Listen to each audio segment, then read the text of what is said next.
Hello, and welcome to It's a Fandom Thing. I'm your host, Erin Marlowe, and each week I'm joined by a panel of guests to discuss all things fandom and pop culture, primarily from a female perspective.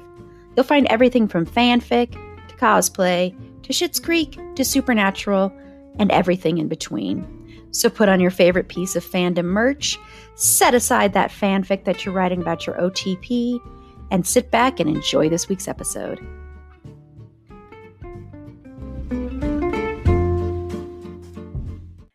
Hello, and welcome to this special episode of It's a Fandom Thing. On this special interview episode, I am very excited to be sitting down to speak with editor and Emmy Award winner, Peabody Award winner, Jessica Hernandez, to talk about her work, the documentary The Best Summer, which just recently premiered at Sundance to critical acclaim. So congratulations on that, first off. Thank you. We're really proud of it. I bet. You're welcome. And welcome, Jessica. Thank you so much for taking the time to speak with me. And first off, I just want to know, can you let everybody know a little bit more about the project, The Best Summer, and what drew you to it? Okay, well, the project itself, The Best Summer is really a concert film. It's really the way that we present it. We let ticks go along. We let everything roll in a way that we want you to feel like you're back in 1995. So that was the intention in the film. And so it's really, you're at a festival. You're at the Somersault Festival. You're with Beastie Boys, Sonic Youth, Bikini Kill, Beck, Foo Fighters. I always forget somebody. I think Rancid. And it's just, it was a joyful time. And we tried to capture that, And as far as what drew me to the project, I've worked with Tamra Davis, the director, on at least 4 projects. We've worked together on scripted as well as documentaries before. In fact, I did the Punk Singer with her, which is about Kathleen Hanna, who is in this as well, as a member of Bikini Kill and as sort of a narrator of sorts, it turns out, for us in this. So doc-wise, we've worked on those 2. One of my very first scripted series was one called Single Ladies, and that's where I first met Tamra, and she was sort of the producing director. And so we hit it off there, worked on that for 3 seasons in Atlanta together. And then I did the Punk Singer, and then now this. That's got to be so helpful when you already have that established relationship, because I know the director and the editor, you have to work so closely together. And so I'm sure that helped a lot with this, especially because a documentary is so different than a scripted series. So I'm sure that helped with that as well. Yes. And I give Tamra all the flowers for being she's a solid director with a vision. Oftentimes in documentary, an editor can be left with all the footage, and kind of to make of it what they will and kind of direct it in post, where the projects I've worked with Tamra, there is a direction, which is also wonderful for an editor to have. It's not a guessing game of what you're looking for. So I think it's a combination of she has a solid vision and we have similar aesthetics, so I kind of know how to deliver what she wants to, so you're right. It's become a shorthand, but something that it felt sort of immediate. We always worked pretty well together. I kind of understood what she wanted, and she has a playful way about her, but also she likes it kind of down and dirty. The Punk Singer was very zine-like, because that's what Kathleen was putting out all the time. So there was a simplicity or a hard edge on a cut, right? And this again is a little rough. It's more raw than maybe your average documentary right now, which is actually very different from a lot of stuff I usually cut, because I'm very in the world of highly stylizing things and pumping you up and get doing a lot of the heavy lift in the edit, where this is what we have. And she wanted it to run. She wanted no, we're going to play the Sonic Youth concert. We're going to play that song Bull in the Heather from beginning to end. And, we cut away really minimally because she shot the concert. We didn't have a ton of crowd, and we just left it the way it was. So there was a lot of structural things we were doing, but we didn't have to do much to really squeeze out every time we tried to overcomplicate it, it didn't work. Yeah. Well, and also you're using, because she found a box of all of these videos that she'd taken And that, I mean, oh my gosh, I can't imagine what that experience must have been like finding that.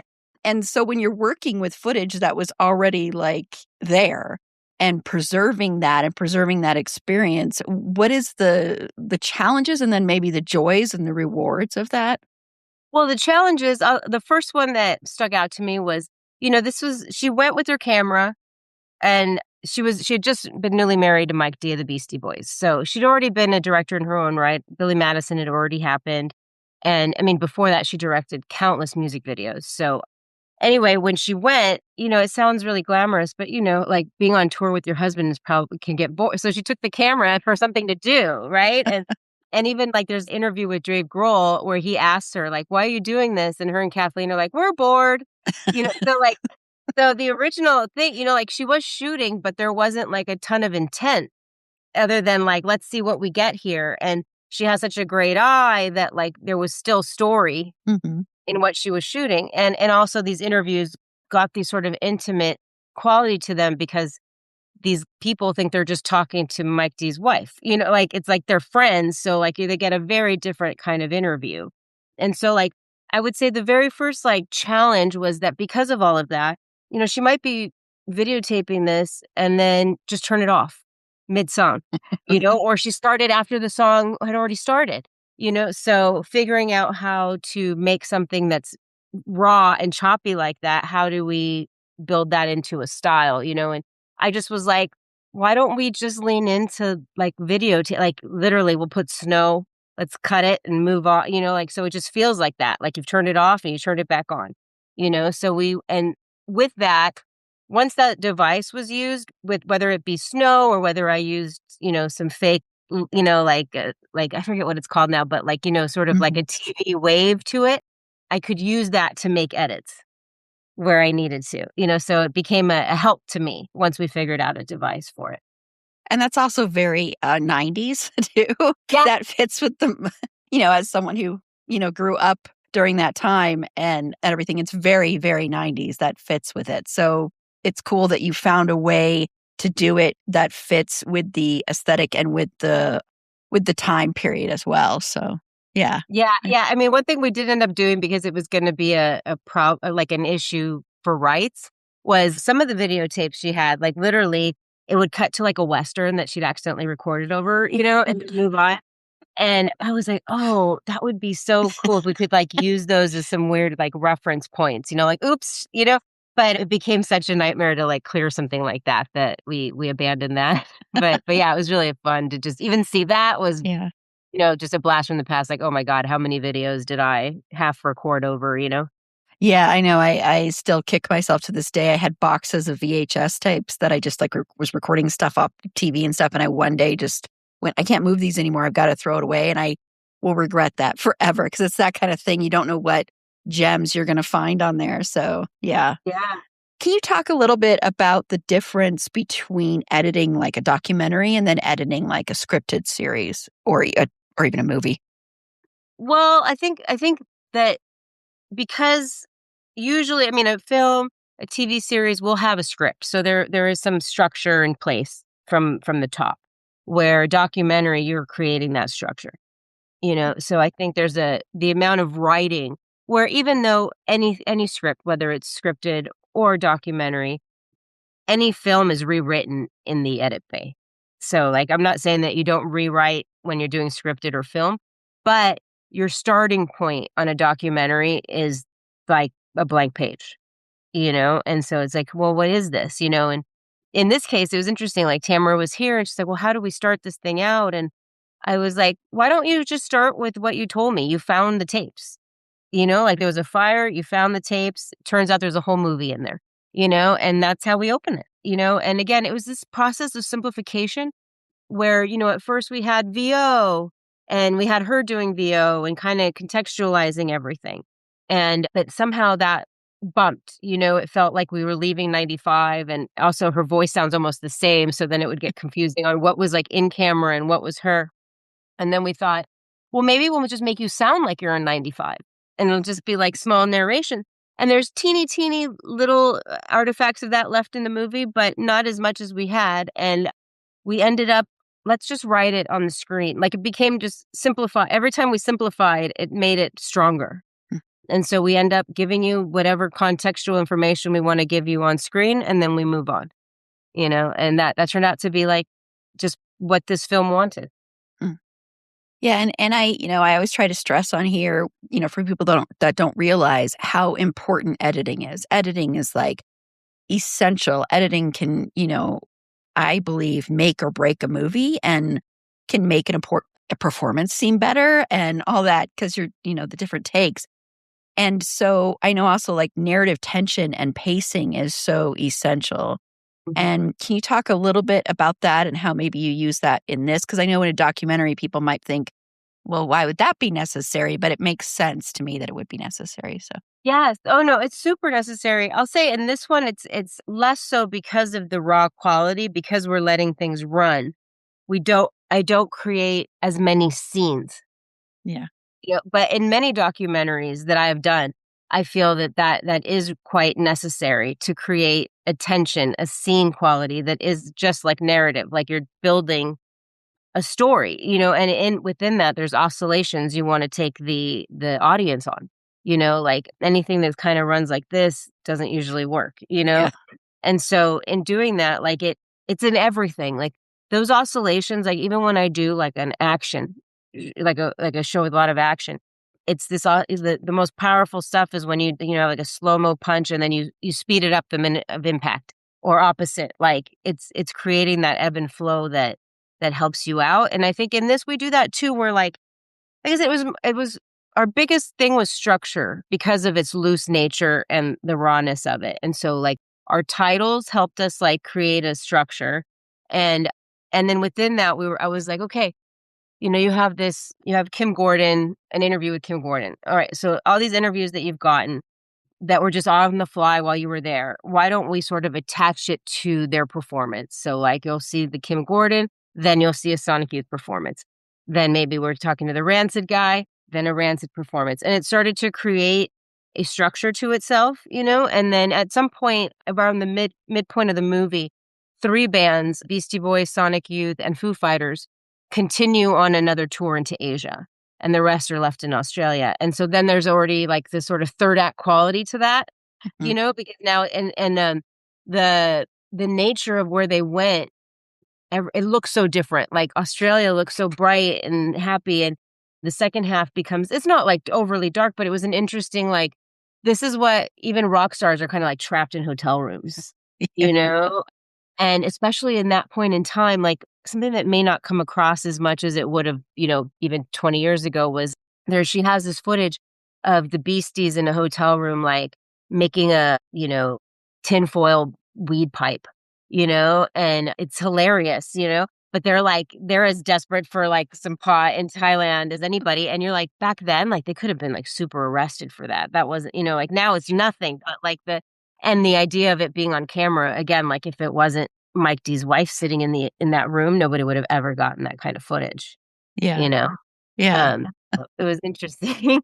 I know I digress, but yeah, I think like structure wise, it was that's sort of like the good and the bad was the rawness of it allowed us to kind of like, okay, let's just lean into the raw quality of this structure, but you still need context and structure, as loose as it may feel. It wouldn't work if we hadn't figured out the tone and momentum that it needed to create, even if it was a looser structure than most.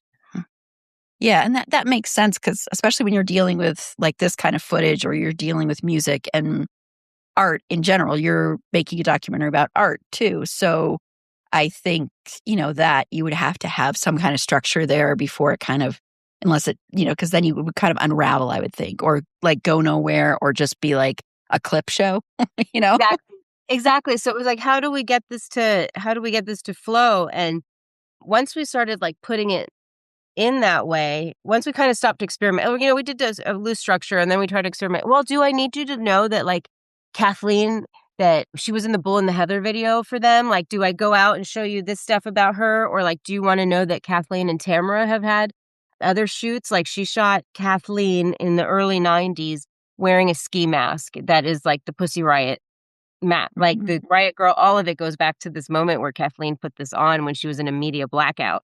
And she's like, I'll do an interview with you, but I only do it if I wear a ski mask, in a hallway. And she's like, all right, no worries. And so I was like, do we need to know that? Do we need to see that? And so we would try to like leave the concert and try things. And it was like, no, this is not what this is meant to be. I do feel like I get a little woo woo about stuff where I do think like a film tells me what it wants to be, you That's know? true.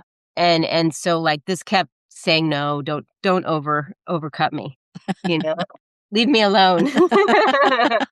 Let me breathe. That almost sounds like Yeah. you're saying, let me breathe. Yeah, Yeah. let me breathe. Let me just be. And I think maybe that's why it's getting such a reception or unique reception is it doesn't look like most docs right now that are slicked up. Yeah. It's just we forced you to live in 95 and it was really cool to see it at Sundance because it was the first time all of us saw it projected. And then because of her angle on everybody, you feel like you're at the concert because these are now they're life size, and it was really interesting to be, oh my God, I feel like I'm there now.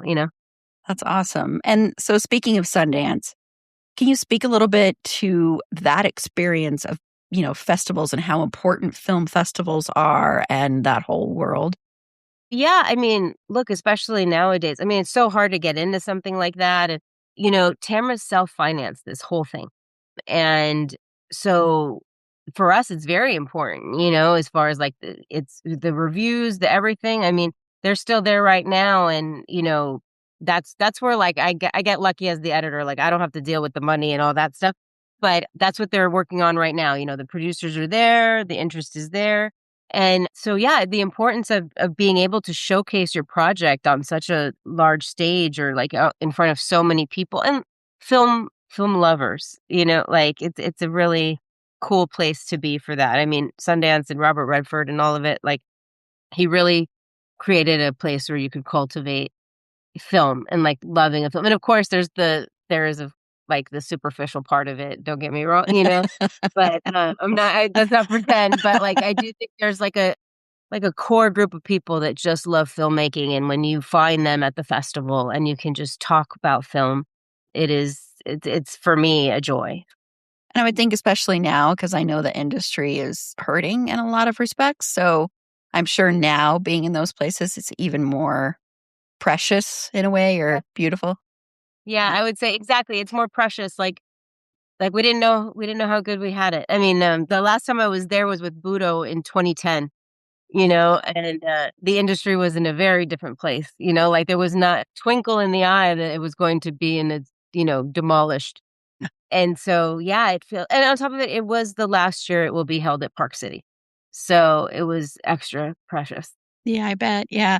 I mean, speaking personally, I'm based in Denver. So, and I actually like went to school in Boulder and lived in Boulder. So there's a part of me that's like, I mean, I'm sad for everybody else, but I'm kind of excited that it's coming here. I mean, I mean, I think it's gonna be fun to have it in Boulder too. Like it'll Yeah. just be its own new unique experience, and a lot easier to get to. Like I remember since I was an alumni, like we got a little note that we got to vote, and it was like Cincinnati, Boulder, and Salt Lake City, I think were the three choices. And I was like, you guys are kind of pushing toward like it seems like Boulder sticks out as like, you're like, you guys want that one, right? And that's where we went. Yeah, well, I'm very excited for us here, but I know there's a lot of like I've been following a lot of people that are there, and I know there's a lot of mourning for that, but hopefully it'll be a great experience going forward and stuff. So I'm yeah, sure it will. I mean, I think the spirit of the festival will follow it wherever it goes. yeah, yeah. That's the thing. That's what's special. I think about film festivals and anything like that is it's really truly people who truly love the art form. And, I think sometimes that gets lost in the discussions about, oh, another superhero movie or, oh, another this is people lose the art part of it. And I think especially right now, that's so important. So, yeah. Yeah, yeah, and to try to preserve that because, like, it is Hmm. like if you don't have $100 million movie, then do you get to make any movies? It seems like you're either got $10 or 100 million. Like there seems to be a lot in between. And then you see movies at a festival that are in between. And they're great and they're wonderful, and it does renew your spirit. Yeah, I bet. I bet. Well, I'm glad you got to experience that and were there for the final year in Park City. So, yeah. If you're anything like me, once the holidays are over, you might start feeling like you've got like a big spending hangover. The drinks, the holiday food, the gifts, it just all adds up. Luckily, Mint Mobile is here to help you cut back on overspending this January with 50% off unlimited premium wireless. Before I switched to Mint Mobile, I didn't have the high-speed data or the very reliable 5G network. In fact, I'd go like a couple blocks away and I'd lose my coverage. But now with Mint Mobile, I no longer have to worry about that. Plus, no more hidden charges on my phone bill. And with plans starting at $15 a month, you can see your phone bill cut in like half. I switched, and so should you. Mint Mobile's end-of-year sale is still going on, but only until the end of the month. So cut out big wireless's bloated plans and unnecessary monthly charges with 50% off 3, 6, or 12 months of unlimited. All plans come with high-speed data and unlimited talk and text, delivered on the nation's largest 5G network. Use your own phone with any Mint Mobile plan and bring your phone number along with all your existing contacts. This January, quit overspending on wireless with 50% off unlimited premium wireless. Plans start at $15 a month at mintmobile.com/fandom. That's mintmobile.com/fandom. Limited time offer, upfront payment of $45 for 3 months, $90 for 6 months, or $180 for 12-month plan required, $15 a month equivalent. Taxes and fees extra, initial plan term only. Greater than 50 gigabytes may slow when network is busy. Capable device required. Availability, speed, and coverage varies. See mintmobile.com. And then I want to talk about music in this because, the 90s, and I know, the vast majority of our audience are Gen X and millennial. So I know that'll speak to them and to me too. And so for you, was there like a particular music moment or a particular band or musician that you were most excited about, like seeing the footage of? Or I mean, that's so hard for me to even, because like these were the stickers on my car. Yeah. Like all these bands, the only one missing is Rage Against the Machine, and it was a joy. It's really nostalgic. Like because she shot it on this camcorder. And so like, it's crazy to see them, when they watched it, all the band members that when we'd get feedback, they'd all just be like, we look so young. We're so young.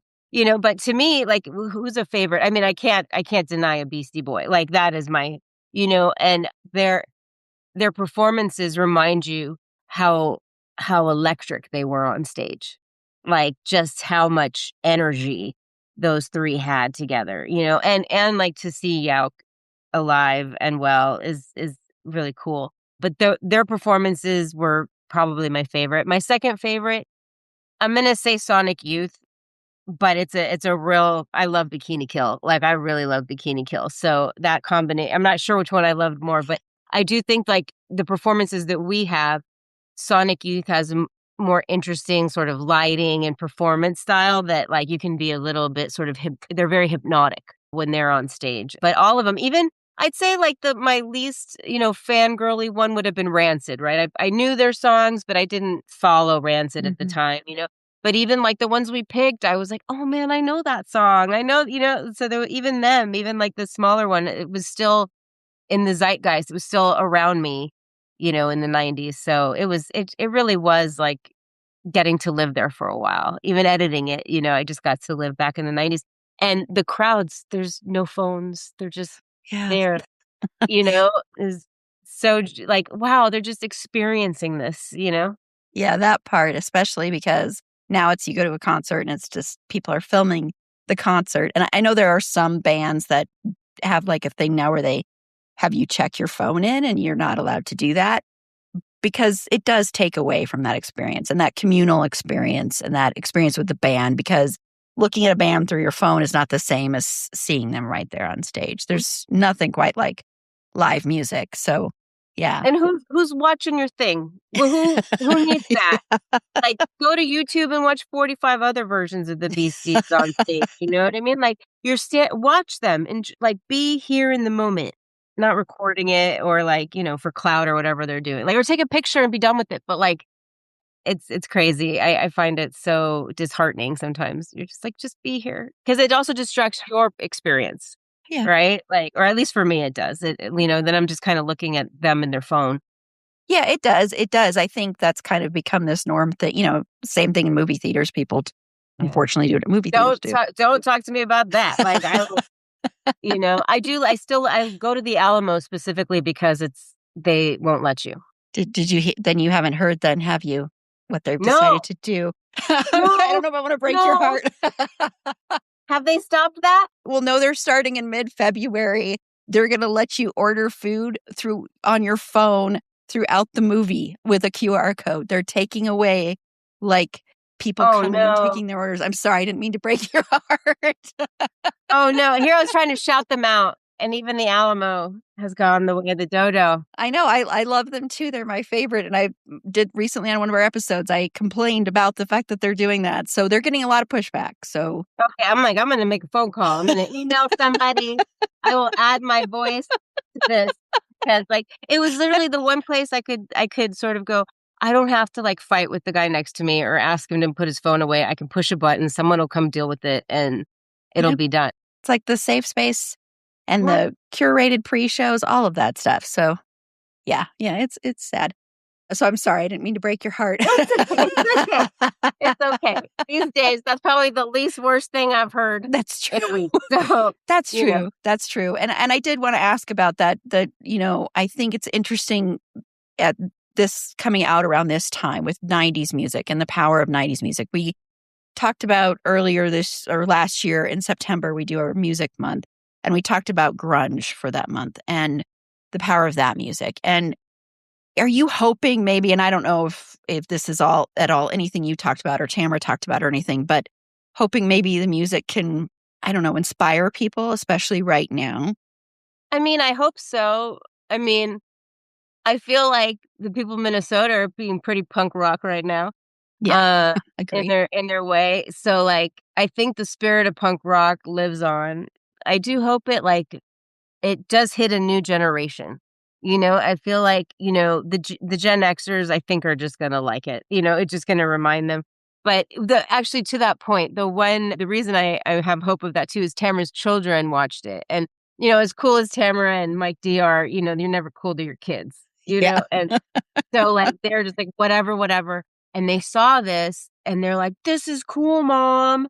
And they were super into it and they liked that it wasn't like over edited and they liked this camcorder that like would like automatic focus and like they've even asked her like shoot our concerts with that now. Like they want the old school camera. And so I do think there's even like a movement a little bit among like Gen Z to remove the camera or the phone from their hands, and kind of go back to that time, because they were born without it. Like they'll never know what it's like to go to a concert with no phones at it or just like be bored. In the film, there's sometimes where we like linger maybe a little too long in certain places and it's a little intentional, like be bored for a minute.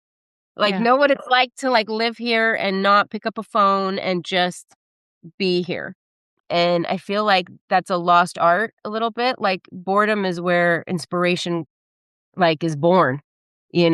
And when you're so distracted all the time. And so I do hope that like that underlying theme of just kind of letting it go. And I hope that translates to the younger audience when they see it. Yeah, I love that. I have heard that some younger generations are now returning to like physical media, which makes me so happy because we need to preserve physical media. So yeah, I love that. I love that. And yes, I do think music is one of the most powerful mediums there is. So yeah, that makes me happy to hear that. Lastly, what I want to ask you, and as much as you feel comfortable sharing, what did you learn about yourself as an artist through the process of making this film? I think in this case, because I've become so used to this sort of hyper edit, like it was an exercise in restraint. And it was just a different muscle that I got to exercise. So I don't know how much, if I learned anything about, well, I did. I learned that I could be restrained, that you can just let things play. It doesn't require like a big splash of this and a big splash of that. Like, it's just like, and so that to me is very new stylistically within my sort of toolkit, so oftentimes it's, I've had the opposite. One of my earlier films, the one that was there in 2010, was about Benazir Bhutto of Pakistan. And that I had to entertain you because it's about Pakistan, so I'm trying to, like, how do I make this palatable to an American audience when they're hearing, names like General Zia Haq? How does that stick in an American brain? So I'm going to make you a dossier and show you him and, write his name out in a cool way. So like you can see it and hear it and it'll go in. And how do I explain India and Pakistan? Oh, I'm going to use a risk map so we can like really see what's going on. So many devices required to kind of like pump up the entertainment quality while I was feeding you a lot of, intricate information. Right. And so that's what that required. And, a lot of stuff since then has always been kind of high octane. And so to kind of have this, I guess it was just like a sense of like restraint and meditation almost. It's meditative. It's a little hypnotic and meditative. And I like that I can do that too. That's awesome. Well, thank you so much for talking with me, Jessica. I really, really enjoyed this conversation. I really, really did. So, and I'm sure our listeners would love this documentary. I'm pretty positive. I mean, just going by who we all are. So thank you so much for being on.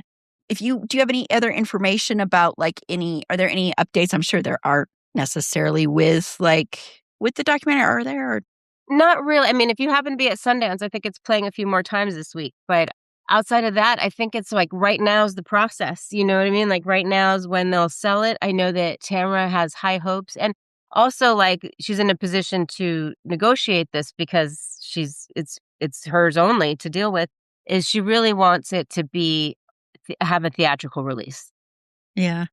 And so I think that will be lovely, and a treat for anybody who's a big fan.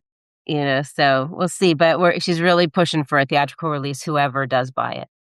Well, fingers crossed that happens. So, yeah. Well, thank you so much. I really, really appreciated you sitting down and talking with me. So thank you. Thank you so much. This has been lovely. Thank you again to Jessica Hernandez for speaking with me about her work editing the documentary, The Best Summer, which, of course, received raves at Sundance. So keep an eye out for it. To find all our past episodes and links to our social media, as well as a contact us page that you can use to reach out to us if you'd like to be a potential interview guest on the show, head on over to our website. It's a fandomthingpod.com. Thank you again for listening and take care.